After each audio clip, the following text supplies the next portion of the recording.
The trailer for Jurassic World Rebirth has landed. I've been digesting this trailer, as I'm sure you have been too, and there's so much to take in. This movie looks absolutely stunning. The dinosaur designs are all looking fantastic, and the movie as a whole honestly feels quite JP4 coded. That might just be me, but I'm liking what I'm seeing so far. Welcome back to Jurassic Outpost. Let's analyze this brand new trailer for Jurassic World Rebirth. This island was the research facility for the original Jurassic Park. The day has finally arrived, and we have now had our first true look at this upcoming Jurassic Park sequel. There's so much to say about what we've all just seen, and in this video, I will be breaking it all down, showing what you might have missed, and seeing where Rebirth fits into the timeline of this ever-expanding franchise. I don't know about you, but I got Alien Romulus vibes from this trailer, and if that's the style of film that we're getting, then that's nothing but a good thing. It feels like we're going down a hard sci-fi route with this one. There's some horror on display, a lot of action and adventure, and I didn't think we'd be here, but we're getting Jurassic Park lore. The island is said to be where InGen first attempted to clone, create, and breed dinosaurs, but they ended up too dangerous for the original park.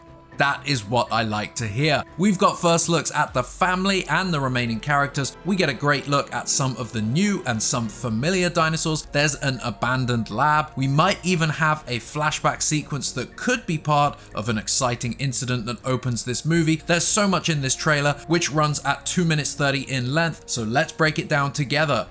We open at a dinosaur museum. A T-Rex skeleton is on display but being taken down, the head encased in a box down there. Rupert Friend and Scarlett Johansson approach the T-Rex, and above it, the iconic "When Dinosaurs Ruled the Earth" banner from the original Jurassic Park. Could this dinosaur be the actual T-Rex that we've come to know and love from Isla Nublar, the iconic Rex? There is a lot of speculation that this is indeed Roberta, the original T-Rex from the first movie. That is unconfirmed, of course, but perhaps Jonathan Bailey's character, knowing that he works at this museum, knew about this specific T-Rex's history and wanted it on display. As the shot moves forward, we can see the big banner being lowered, mirroring the first movie's climactic scene. Dr. Henry Loomis, this is Zora Bennett. I'm mission specialist. Sorry, what mission?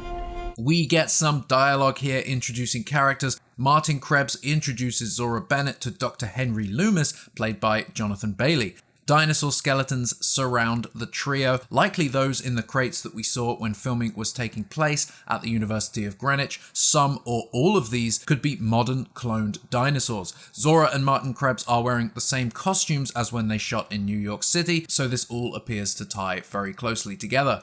We then cut to the long grass, the scene from various stills we've had so far from this film. Zora moves through the grass holding her gun, the mist in the background there. We see the stunning Thailand locations, the mountains in the back. Scarlett is looking up at something very large. This would be a medical breakthrough that could save countless lives. It comes from the largest dinosaurs on the planet. Martin Krebs provides some mission exposition as we see Dr. Loomis and the tail of a very large sauropod. The two look up in awe as we cut to a shot that's quickly becoming a fan favorite. Two very large sauropods, titanosaurs, whip their long tails and move through the long grass. One is rising up from the ground. We then get what might be my favorite shot, a pterosaur flying through a very misty environment. Krebs says, fortunately for us, all of these species exist in one isolated place. We learn that Zora and Krebs are trying to encourage Dr. Loomis to join the mission. We know the museum is closing the dinosaur exhibit. Dr. Loomis might even be out of a job. All the more reason to accept this mission. We get some "humor is oxygen," David Koepp commands it, as Zora confirms she can more or less guarantee his safety. More or less? This is when the Universal Pictures logo hits the screen, but Rebirth is getting its own unique logo here, the Jurassic Park font taking center stage. And boom, we are now in Suriname, another beautiful location. We are at the scene of the bar where Duncan Kincaid is hanging out. A seaplane approaches to land and we see that this area is pretty busy, lots of boats and people. We are inside this bar now as fat stacks of cash and a group around a table play cards, and we see Mahershala Ali's Duncan. Zora and Krebs are here, with Zora doing the convincing to pick him up for their mission. A boat crashes through the ocean as we hear Duncan lay out the plan. Move up towards Barbados, avoid government patrol, but there aren't that many anymore.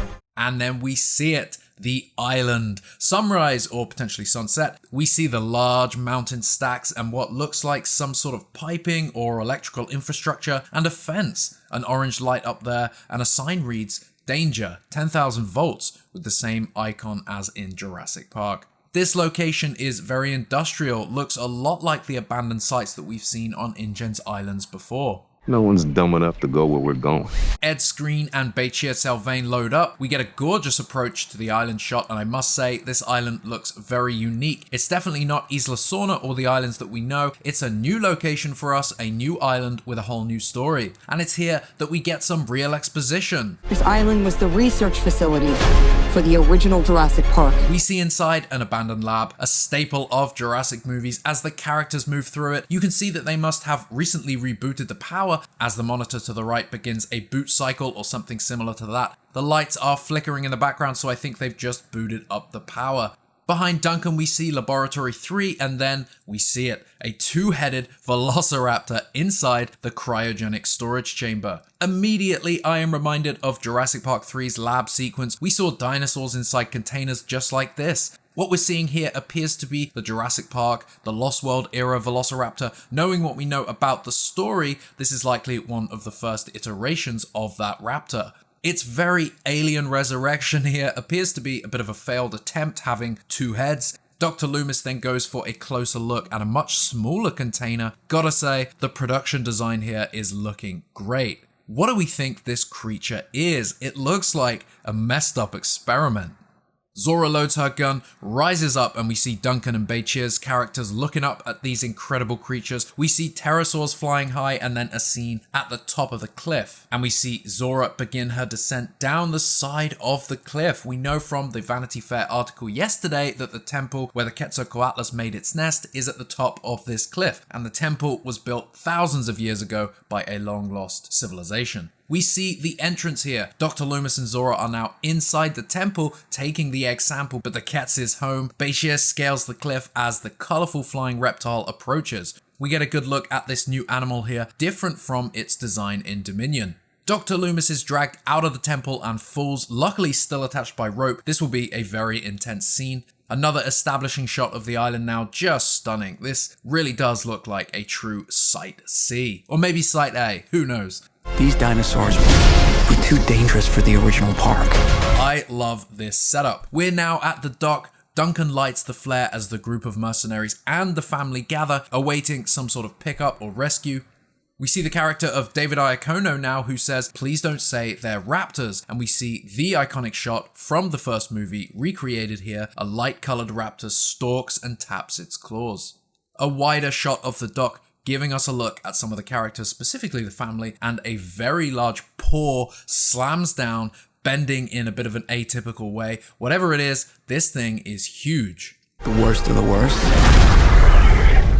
We're left here. Manuel Garcia Rolfo looks up and we see Audrina Miranda's character looking terrified. The iconic shot of Duncan with the flare, and then we get our first real look at the mutant dinosaur.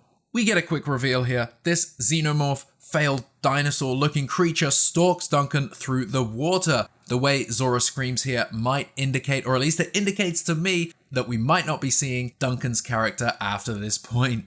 We hear it roar, the text, "A new era," hits the screen. We're now at the entrance of a facility. The lights are on, the new vehicle smashes through the barrier, which looks very similar to the one at the original park. We then see some of the characters running through this facility, a shot of Zora Bennett firing a handgun down a cramped corridor. A new scene now, and this one appears to be the lagoon sequence. Knowing that this sequence from the novel has finally made it into a Jurassic Park movie, the scene actually begins with the group running into Dilophosaurs first, and that appears to be what is happening here. We see Luna Blaze's character as the Dilophosaurus opens its frill. What's great about this shot that you might have missed, behind her, you can make out the sleeping T-Rex.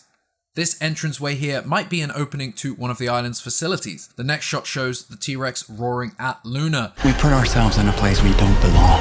And then we are inside the lab, full suits with headgear, two people, one stood at the controls on the outside, the other is inside the tank with whatever this mutant creature is. As it's approaching him from behind, this appears to be a flashback scene, something that happens prior to the main story. The person inside the tank slams on the glass, but it's quite clear what's about to happen. You can make out InGen logistics down here. We are then back to the lagoon scene, and Manuel Garcia Rolfo is underwater with the T-Rex as it chomps. Survival is a long shot. 3 Spinosauruses and 1 Mosasaurus surround the boat. It's not clear at what point during the story this takes place, but on the boat are Zora's team and the family. We aren't seeing Duncan here. They're helping the mosasaur defend territory, stalk, hunt. We are getting interspecies symbiotic behavior here, bit of collaborative hunting often seen in the animal kingdom but not depicted in these movies before. One species working with another species, in this case the Spinosaurs are helping the Mosasaurus. Pretty damn cool. The dinosaurs then attack. Philippine Velk nearly falls off the boat, one of the Spinos jumps out of the water, Audrina Miranda slides down the boat and another Spinus goes for the attack. These Spinosaurs look much more crocodilian than the JP3 one. Zora loads her gun and then the Mosasaurus bursts out of the water and the trailer ends. A slightly updated Rebirth logo hits the screen in theaters July.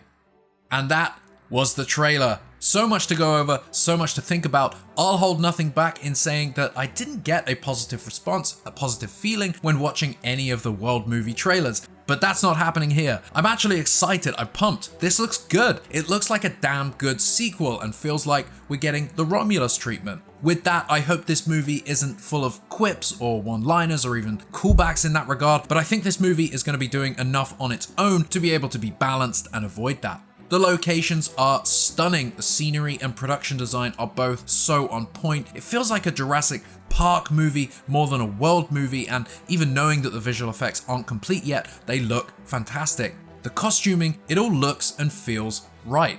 So let's talk about that mutant thing. I know the whole concept has some of you quite hesitant, but I think with the right execution, it can play well. Knowing what we know now, the island was originally an experimentation location. It's where InGen first attempted to clone dinosaurs, and they made mistakes along the way. Some dinosaurs didn't turn out right, and this mutant appears to be the result of an experiment gone seriously wrong. The embryos we saw in the lab earlier and then this creature give me strong Alien franchise vibes, especially the design of the creature, which does feel somewhat xenomorph inspired.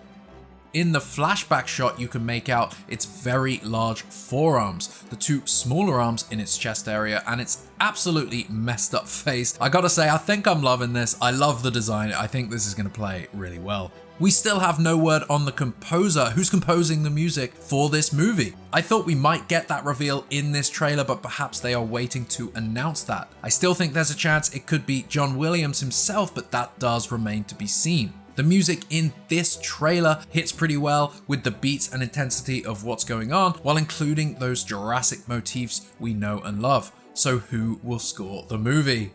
I really don't know what else to say right now. This trailer was a damn great one. I think this movie has a really strong chance at being successful. It seems to be doing enough different while still sticking to a proven formula for these movies. We're back to an island, we're back to an isolated location, but we're learning new lore, we're meeting new creatures, new experiments, new horrors. The dinosaurs all look great, and the movie as a whole just looks stunning so far, really. I don't know what else there is to say. I want to know what you think. Did you like the trailer? What were your immediate thoughts? And now that you've had time to digest it properly, what do you think? Share those thoughts and any else you might have down below in those comments. If you enjoyed this breakdown, give it a like and subscribe for more Jurassic as we approach the release of Rebirth.